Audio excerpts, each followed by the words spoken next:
អំណានជាអំណាចអារម្មណ៍កថាការអានគឺជាផ្នែកមួយនៃជីវិតសង្គមមួយដែលខ្លាំងគឺជាសង្គមដែលមានប្រជាជនអានច្រើននិងនិយមចូលចិត្តការសិក្សារៀនសូត្រជាប្រចាំពេលខ្លះកុំថាឡើយដល់យើងប្រឹងអានដើម្បីសង្គម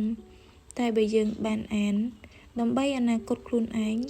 គឺអាចហៅបានថាស្រឡាញ់សង្គមពិតទៅហើយយើងចំណាយលុយទិញលេលាបមុខលាបស្បែកដើម្បីឲ្យរូបរាងស្រស់ស្អាតសាច់សខ្ចី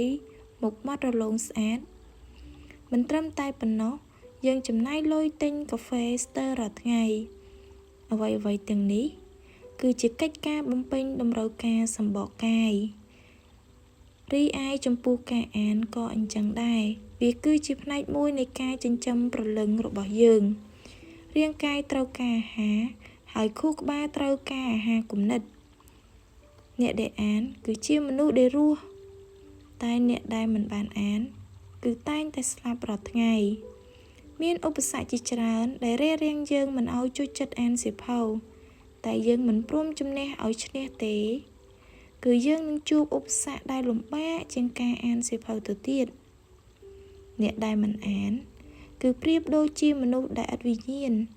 យើងតែងតែនិយាយថាការអានគឺជាថ្នាំងងុយគេងដ៏មានប្រសិទ្ធភាព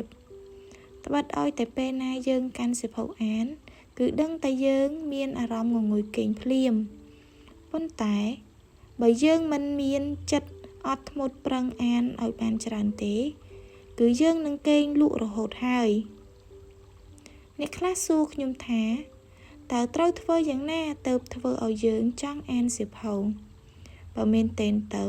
គឺគ្មានយន្តការណាមួយដែលជំរុញឲ្យយើងចង់អានសៀវភៅទេ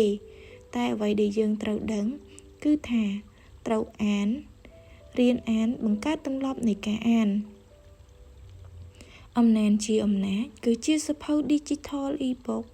ដែលខ្ញុំបានដកស្រង់អត្ថបទទាក់ទងទៅនឹងការអានរបៀបអាននិងទស្សនៈខ្លះៗអំពីការអានចេញពីសៀវភៅប្រតិទិនទស្សនៈ365ថ្ងៃសៀវភៅប្រតិទិនទស្សនៈ222ថ្ងៃនិងអត្ថបទដែលសរសេរបន្ថែមភាគច្រើនបងប្អូនខ្លះនឹងអាចឆ្ងល់ថាបើដកស្រង់អញ្ចឹងតែខ្លឹមសារមិនដដែលហើយទេសៀវភៅ Digital នេះបើតាមគោលបំណងរបស់ខ្ញុំគឺរៀបចំឡើងមិនមែនសម្រាប់បងប្អូនអ្នកអានដែលធ្លាប់បានអានសៀវភៅប្រតិទិនទស្សនៈ365ថ្ងៃនិងសៀវភៅប្រតិទិន222ថ្ងៃទេប៉ុន្តែខ្ញុំរៀបចំឡើងក្នុងគោលបំណងជួយសម្រួលខ្លះៗដល់អ្នកដែលគ្មានថវិកាទិញសៀវភៅពីក្បាលមុនរបស់ខ្ញុំមកអានចំពោះអត្ថប្រយោជន៍ផ្សេងទៀតគឺខ្ញុំនិយាយជាទូទៅក្នុងរង្វង់នៃប្រធានបទអំពីការអានសៀវភៅនេះគឺវាជួយបន្ថែមចំណេះដឹងដល់បងប្អូនអានដែលចង់ដឹងពីវិធីសាស្ត្រនៃការអានឲ្យមានប្រសិទ្ធភាពខ្ពស់និងទទួលបានផលច្រើនបណ្ដុំនៃគំនិតទស្សនៈនិងការយល់ឃើញដែលបានរៀបរាប់ក្នុងសៀវភៅនេះគឺសុទ្ធតែកើតចេញពីបទពិសោធន៍នៃការអានរបស់ខ្ញុំផ្ទាល់ព្រមទាំងបទពិសោធន៍នៃការដឹកនាំវេទិកាអំណានតាំងពីឆ្នាំ2017មកម្លេះ